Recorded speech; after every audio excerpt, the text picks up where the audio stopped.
Hi and welcome to TFI Global Africa. I am your host Ananya Sharma. Let's begin.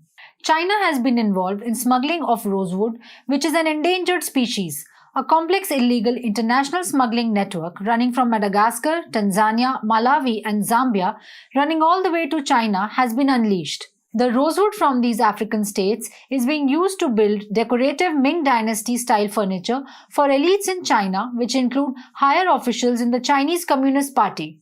Despite a ban on rosewood harvesting, illegal trade with China is prevalent. The Chinese government-sponsored imports of rosewood has created a billion-dollar illegal market in the country. Networks in the respective African governments help in the illegal transport of rosewood from Madagascar, Malawi, Zambia, and Tanzania to China. African rosewood is an extremely endangered species of the tropical timber which is necessary for ecology and livelihood. Demand for this rare tree species has risen over the years. As per a report by the Environmental Investigation Agency, China has imported 220,000 rosewood trees from May 2020 to March 2022 from Malawi, despite a ban on its harvest in the country. The Chinese elites, mostly members of CCP, have found in Africa a rich source of rosewood to satiate their ugly hunger for luxury at the cost of nature. After staying 7 days in YT jail, we are back. We don't know if they'll allow us to stay peacefully. We don't know when the next ban will be announced. And that's why you must download the TFI app. Apple users can simply go to the App Store, search for TFI Global and install the app. And since Google Play has banned us, Android users can download the app from the link in the description. We are in for a long haul, and only your support can help us fight this war. The EIA also uncovered that 50 to 40 foot containers of rosewood were shipped from Zambia to China between 2017 and 2019. The report stated that traffickers spent $7 million in bribes and other fees. There are laws such as the East African Community Customs Management Act banning the transport and shipping of illegal rosewood via ports of Mombasa and Dar es Salaam. However, it has not helped in stopping smuggling from countries like Zambia and Madagascar to China. China's presence in Africa refuses to die down since it has dug its claws deep into the continent over the years. China's dominance has risen in Africa, which led to the establishment of an extensive illegal network in the continent.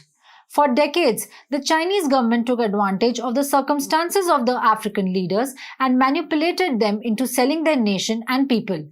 China's old habit of betraying its friends makes it one of the most dangerous players in geopolitical affairs. Therefore, its increased presence should alarm African nations. China's history of stabbing its partners in the back is still very much alive, which is turned into an aggressive bully. For decades, China's eyes have been set on Africa's mineral resources. It has managed to gain control on precious metals as well as oil and gas using cunning tactics. China has always relied on its infamous strategy of misguiding poor nations, leading them on a debt trap and then stealing their resources one by one. This is what China has been doing in Africa for years. Its motive is not to help it grow, become self-sufficient and develop economy, but to make it more subservient. When it comes to untrustworthiness, China has plenty of it, which can be seen what it did with other countries. China used its infamous practice of the debt trap in Africa. It gave them huge loans which it knew beforehand that the receiver country would not be able to repay. When these African nations defaulted on their payments, China used their helplessness and took control of not only their mineral resources but also their national assets in exchange for forgiving the debts. In August, China announced that it will be forgiving the loans of 17 African countries to counter the debt trap criticism it has been receiving. China is also Zambia's biggest creditor. It is helping the biggest defaulter in Africa in restructuring of its external debt.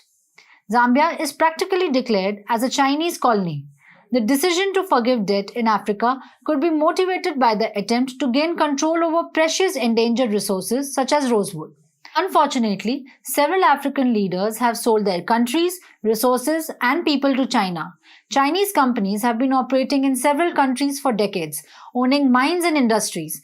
The locals in Africa have vehemently opposed the dominance of China in their lands. Many have accused these companies of snatching away their livelihood, damaging the ecology, exploiting their labor, and stealing mineral resources. There are reports and investigations which have unearthed that the Chinese companies have been running a wide network of illegal trade and smuggling rings in African countries. China has stooped to such depths that it is even hell-bent upon depriving the African continent of not only its endangered gifts of nature, but also its minerals as well. It is never too late to make amends. African leaders still have time to kick China out and save their countries and people from further destruction and loss.